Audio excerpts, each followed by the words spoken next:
my recap video because I forgot everything in the for month. the last 30 days. I have to recap. Yeah. So, but like, how did you kind of like get involved in all this? Because I feel like that's the main question I hear for like creators, streamers, whatever. It's like, oh, like, how did you get involved? So I guess so involved like my whole story, or involved, or just like how I got involved in 368. Like, because I know you do other things. I saw you on like a Cheddar as a personality. Yeah. Okay. And stuff So like then that. I guess I'll just like start from the beginning. Yeah. Maybe you'll ask me any one of these questions later anyway. So I better might as well just do it now. So, you know, born and raised in New York. Yeah. Play video games all my life from like the age of like 5 and 6. Jumped around like just like doing competitive stuff, competing in Street Fighter a lot, made a lot of friends in there, gone to tournaments and LAN centers. And the way I got involved, which is interesting because like the way I got involved in this was never planned. Like I never planned to do hosting, which what you just mentioned. I never planned to do on camera work. None of that. That was never even an idea. You know, I can even go back to like the oldest memory I have. Like I went to go to Florida. This is gonna be a little bit of a long story, so sorry guys. It's okay, we're good. Just want to preface that. So like when I was like maybe 17, 18, 19, I forget the age. Yeah. I went down to Florida because I found this YouTuber named Elliot Hulse. Okay. I was watching his videos and I was like getting into like strength training a lot, and I was like, oh great, that guy's cool. He had an event called Strength Camp Challenge. This was like a big strength competition, like World's Strongest Man type shit, but like small scale. Yep. I went to go volunteer, went out there, hung out, made friends with Elliot, made friends with Chris, who's his right-hand man, who's my really great friend right now. And fast forwarding through that story, he gave me a ride to the airport, and he was like, we were just sitting there shooting the shit, and he was talking about, well, like, what do you want to do? Yeah. Like, what's your life? And I asked, you know, he's like, I see you into video games. He brought a PewDiePie. And I was just like, of course, this guy, this fucking meathead brings up PewDiePie. PewDiePie. The GOAT. And then we sit there, we just talk. He's like, you should do this. Fast forward, I made a YouTube video just to make a YouTube video, and it was cool. And I was like, oh, maybe I want to do content creation. Never pursued it full time. Tried a couple times. Yeah. I realized that over time, like now, like the typical like gameplay, gaming video type of shit, like is not my. Like, I don't find those interesting, nor do I watch them. So it's like to force yourself to do something you're not interested in, just because you know it'll get you views. Like, oh, if I do a how to do this. Like, I've made so many videos like how to. Like I've done like Pokemon Go. I had a video where it was like when it first came out, like what do the blue bars mean? But luckily for that, I was into Pokemon Go, so it was like it was fun for you. It was fun for me. So like that video got like 20,000 views. Cool. Like when No Man's Sky came out, I entirely like there was no, you could not stream the game, right? I got a game legally. Oh, okay. Later, guys. Sorry, there's people leaving. I got the game and I streamed it like on YouTube Gaming, right? Were you not allowed to? Not allowed to. It didn't come out yet. No, it didn't come out yet. It was a week before, right? And I streamed it on YouTube Gaming because I knew on Twitch they would have banned me instantly. So I was like, no one's streaming on YouTube. No one cares. So I put it on. Yeah. Had like 5,000 people in chat. Had 8 million minutes watched in a day. What? Like a 10-year-old was born instantly. I didn't know that. She was crazy, right? So it went like I literally websites was reporting it. It went like kind of viral. But that was the last time I made gaming content. And then after that, wait, what year was this? This was like when No Man's Sky came out. It was like 2017, 2018. Okay. So I sprained my ankle during this whole like debacle. Yeah. And I found a game through Facebook called Vainglory, which is a mobile League of Legends pretty much, but with tapping optimized for the phone. And I was like, I'm like, yo, I'm gonna make all these. So I was like, yo, I don't want to play League of Legends. I'm gonna beat up on these 15-year-olds in their own game and like win this money real quick. And I started making YouTube videos for that. Yeah. And I made like 30 videos. Like it was like just straight every day. Like I made a video every single just day. Like gameplay or just like tutorials? Straight gameplay. And sometimes there were videos like beginner tips for Vainglory. So like you did the whole clickbait. But like they did really well. Yeah. And like the company like featured me on the game thing and all that. That's cool. So I guess how I got like, a little bit of experience, and then now how we're bringing it all together. So I had to just give that a little bit.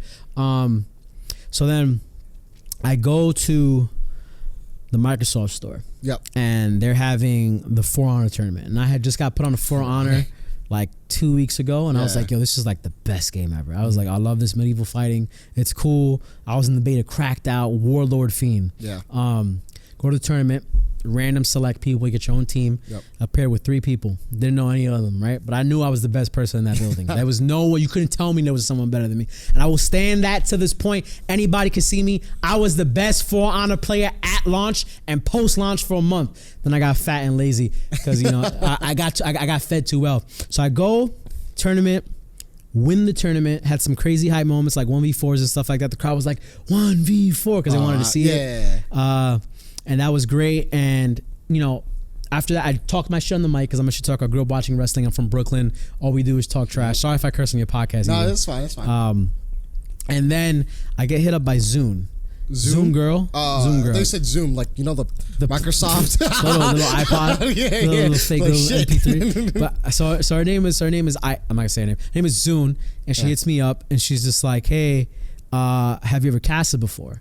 And I was like, no, but she found me on YouTube.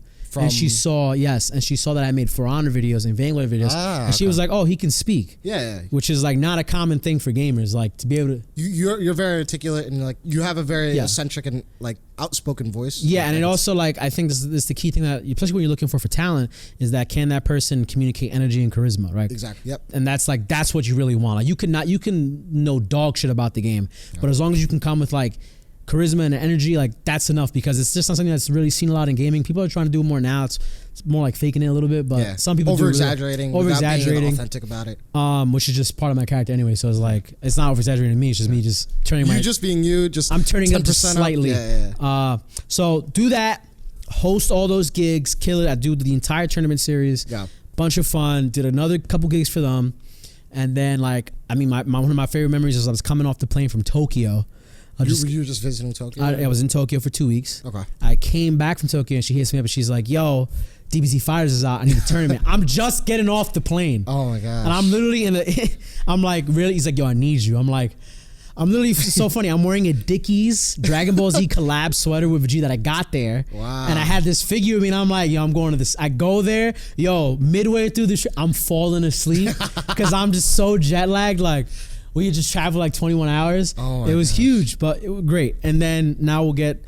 So then I did a gig with the Leaderboard, which is a company called Federated owns this YouTube channel. I did a video with Apex, got like 400,000 views or something like that. It was pretty good. So this is all before I met you? This is all before I met me.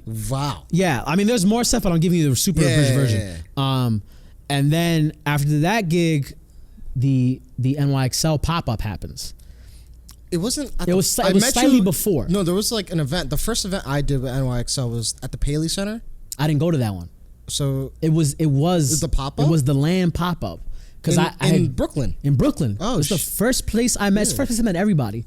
I had not gone to any NYXL events. Nope, Overwatch, that was the first. And that event, like everybody talks about to this day, because everybody became friends from that freaking event. Yeah, that was honestly a really good thing for the community. Yeah, it was great. It needs to come back. Mets, bring it back. I know you got the money. So I went to that, met Dan, met Samira, met Ben, met Adam. Yep. You know who those people are if you follow Ian. Hope maybe one day they'll be on the podcast. Yep. Dan's a little camera shy. He probably be like, oh, I don't really want to. So I put the YouTube video out, and this is post that event for the leaderboard, and Dan was like, Dan Lee thing, and then Samir was like, yo, like, I'm putting in a word for you, and I didn't know it was about no hosting or anything. They just saw the video and was like, I guess I did a good job. And then they met you in person also, so it's like a combination of seeing your online work, knowing you in person, just how you are as a character. That really builds like the community, and like I could see why, but I honestly thought, I'm not gonna lie, my perception, and I feel like now that I know your story, it's like I have a whole different view. Yeah, a whole different view. Yeah, because like the way I thought of you, I thought you were just like Chris's friend, just like playing video games. So and that's it. So it's so funny. I know. So Chris told me, and I always say this right now: if I never met Chris, I probably never would have done any of this, which is kind of a weird little relationship because Chris had a CGNY event for Hearthstone. Yeah, and just to clarify, so Chris he runs the operations at Community Gaming New York. And the way I'm tied in there, I do all the creative stuff over there. Yes. So you were friends with Chris. Yes, that I met from going to one of his events. And Hearthstone, which one? It was. What year? It was. I don't remember the year, but it was at one of the tavern like spots called like one of those bars. Like, okay. It's like Midtownish area. Yeah. 35th Street. Something like that. I think so. Irish pub. I think it had to be it. It has like an up. Yeah. Okay, so that's where I met him at, and then I just had, I would talk shit with Chris here and there. And we just had a relationship. Yeah. And he told me about the For Honor event. So it was like, that's. Microsoft store? Yeah. And then he told me, he's like, yo, I got this tournament. You should come. Because he was running. And I was like, all right, bet. Because he saw me playing For Honor a lot. Yeah. So I was like, all right, cool. And then pop up, boom. They had me MC for their Pele Center event because they were like, "Yo, can you MC?" I'm like, "Of course I can fucking MC." Like, is that where you shaved your beard? That is the moment people remember. So I remember so to give you a little preface, we had the Pele Center event, and it was big event, big fan event, and I had bet Ben Knitter, Mr. Knitter. I told him, I said, "Yo," because I was so confident I was gonna beat him in Smash. I was like, "Dude, I will put my beard up." Also, for everyone listening, you have a nice. Right now, it's trimmed. Yeah, I was about to say, did you trim it? No, I went to my brother. He took care of that. Okay. But I would never risk messing up this lusciousness. Ben, unbeknownst to me, runs a fucking camp with Dan Lee. He knows my character. They lied about the character he's gonna use against me. Yep. So I'm like, of course, because Ben was sweating in his boots at the studio. That if at the office, that if I beat him, which I was very well gonna beat him, knowing the character he was playing, he played Pichu in there and the little snake. That if I shaved his head, because he was bald, he was gonna lose all his hair and it was never gonna come back. And so like he won. Shaved my beard. It was great fun, and everybody was like, "What? This can't be." Yo, I saw you, and I'm like, I honestly did not even recognize. No one knew me without the beard. Yeah, so that was a special moment. Yeah. And then after that, worked with Cheddar.